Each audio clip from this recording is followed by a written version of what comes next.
Dans le livre 35 de son Histoire naturelle, qui est consacré à la peinture, Pline l'Ancien raconte une anecdote étonnante. Alexandre le Grand tenait le peintre Apelle de Cos en très haute estime, au point par décret d'avoir défendu à tout autre artiste de le représenter. Puis il donna une preuve plus mémorable encore de la considération qu'il avait pour Apelle. Lui ayant amené Campaspe, la plus aimée de ses concubines, pour qu'il la peigne nue et fasse de son corps voluptueux une allégorie de la beauté féminine, il remarqua qu'au fil des séances, Apelle en était tombé amoureux. Alors il la lui offrit, sans plus de cérémonie. Roi grand par le courage, écrit Pline, plus grand encore par l'empire sur soi-même, en effet, il se vainquit lui-même. Non seulement il sacrifia en faveur de l'artiste ses plaisirs, mais encore ses affections, sans égard même pour les sentiments que dut éprouver sa favorite en passant des bras d'un roi dans ceux d'un peintre. Un peu plus tard, dans le 3e tome de ses œuvres, Lucien de Samosate confirmera l'histoire d'une seule phrase. Apelle, en peignant Campaspe, en devint amoureux, et Alexandre eut la générosité de la lui céder. Encore plus tard, l'historien Claude Élien appuiera l'anecdote, lui aussi d'une seule phrase. Apelle aima Campaspe, maîtresse d'Alexandre, et même, dit-on, la première maîtresse qu'il ait eue. Pour tenter de comprendre ce geste que nombre d'artistes et d'historiens n'hésitèrent pas à appeler la générosité d'Alexandre, il faut reprendre tout son rapport aux femmes. Encore adolescent, il prend le parti de sa mère, auquel son père, le roi Philippe, tente d'imposer une seconde épouse légitime. Il n'obtiendra le pardon de celui-ci qu'en lui sauvant la vie lors d'une expédition contre les Tribales.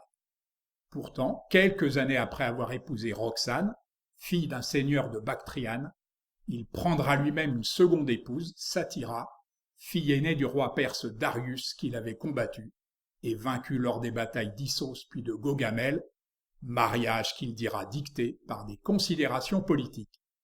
Tout de même, 2 femmes, 2 princesses asiates, car la vraie maîtresse d'Alexandre, c'est l'Asie, c'est elle qui le possède tout entier, et il ne guérira jamais de cette fascination. Elle prend corps très tôt, alors qu'il est encore sous tutelle, ce qui inspirera le savoureux lait d'Aristote, fabliau courtois qui remonte au XIIIe siècle. Tombé amoureux d'une indienne, Alexandre a perdu sa combativité. Ses soldats s'en inquiètent auprès d'Aristote, qui enjoint au garçon de mettre fin à cette relation. Phyllis, c'est son nom, décide de se venger du philosophe. Chantant le corsage entr'ouvert sous la fenêtre du vieillard, elle provoque son désir et accepte de céder à ses avances, à la condition toutefois de pouvoir le chevaucher au préalable. Tout à son émoi, Aristote ne devine pas le piège et se laisse enjamber.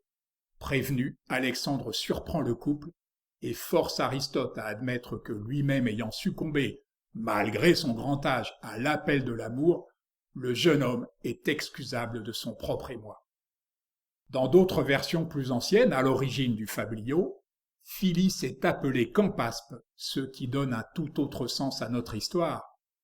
Car si Campaspe avait ce caractère impétueux, alors il n'y a qu'une raison pour qu'elle se soit laissée offrir ainsi, et cette raison, c'est qu'elle était tombée elle-même amoureuse pendant les séances de pose, fantasme absolu du peintre. Mais à la vérité, Alexandre n'a pas inventé cette forme de générosité. 3 ou 4 siècles avant son règne, un roi lydien nommé Candole, persuadé que son épouse était la plus belle femme du royaume, voulut en obtenir confirmation de son garde du corps Gygès et le força à assister au coucher, dissimulé derrière un rideau. L'ayant aperçu, la reine ne laissa pas à Gygès d'autre alternative que d'être mise à mort ou bien de tuer Candole, de s'emparer du trône puis de l'épouser, ce qu'il fit. Aujourd'hui, le mot candolisme assimile ce goût singulier du partage à une pratique sexuelle proche de l'échangisme. Chacun son truc. Je vais, moi, me retirer sur la pointe des pieds.